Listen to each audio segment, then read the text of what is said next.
Well, Irma is a beast. I think we can all agree about that one. Yeah, Hurricane Irma, Category 5, the most severe category of storm, of course, ripping its way across the Caribbean at the moment and potentially, well, probably heading for Florida in some way, shape or form at the weekends. It's caused untold devastation because we really don't know what's happened in Barbuda. We know St. Martin has been really badly affected, St. Bart's. It's going to rip its way across northern tip of Dominican Republic, the Bahamas, the Keys and into Florida. Indeed, plenty on the menu in terms of Irma, but the worst ever. I've heard it said this is the worst storm ever. I've not heard it said. I've read it, I've seen it, I've talked about it. Worst ever. You cannot say that this is the worst storm ever. It's scientifically unsound to say things like that. Why? Because we simply did not have the recording equipment to measure the intensity of these storms 50 years ago or 100 years ago. You know, we didn't have these aircraft that can fly right the way through the middle of the storm and measure the wind speed, for example. So it's unsound to make such bold statements. What we can say is that it is a beast, and it's probably one of the worst storms for many, many years to have affected this part, certainly. And one of the worst on modern day records. But yeah, it doesn't really matter. It's all semantics in many ways, other than to say with 185 miles sustained winds, I mean, that's what you really care about if you're on the ground. Exactly. I mean, if your roof's flying off, who cares if it's the worst or the second worst, frankly. It is going to track, as you say, in that same general direction, west-northwestwards.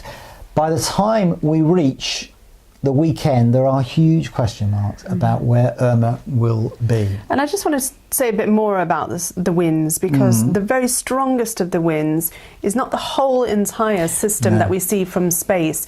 We see, don't we, the satellite pictures taken from space and how vast they are and how they almost seem to swallow up almost, you know, a whole section of the Caribbean. Size of France, for example. Exactly. But that's not where the whole strong winds are. It's around the eye wall that you get. That's where the really intense winds are, the 200-mile-an-hour winds. And just 10, 15 miles around there. Just around the eye. The eye itself, of course, flat calm.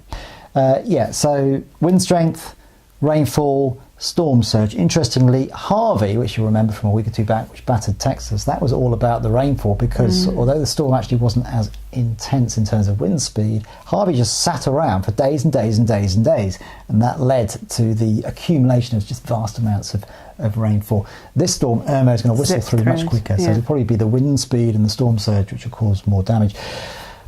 I'm just going to compare it with the Labor Day storm way back in 1935. Now, that was the worst storm in recorded history to batter the mainland of the USA, killed hundreds of people and flattened Key West, for example. And it's Key West, which you may have seen on your television reports, that is hunkering down or actually evacuating because... Yes, mandatory evacuation. Of course, Florida is in a state of emergency. The Carolinas are now going into a state of emergency. And that doesn't mean that they know it's a nailed uncertainty. No. They need that, but it is what they need for funding so they can get their ducks in a row with their emergency services and make all the plans they need to in advance of these storms. So it's interesting that you talk about the Labor Day storm way back in the 30s, because obviously we hear about Hurricane Andrew a lot. We all know about Katrina and the devastating effects. So there have been these ones that we really do know by name, Superstorm Sandy, which zipped its way up towards the northeast, and we don't quite know where Irma's going to end up. We don't know what the end game is for this storm at the moment.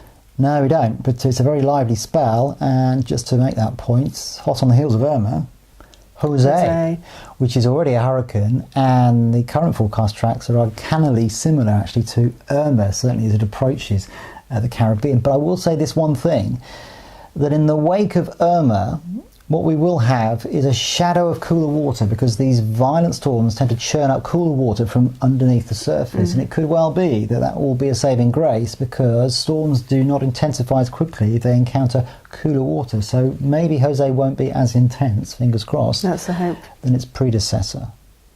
So lots of storms going on, and we haven't had any time to talk about the launch of the storm season back in the UK ones. So the names, of course, were released today. Octavia's my favourite. What's yours?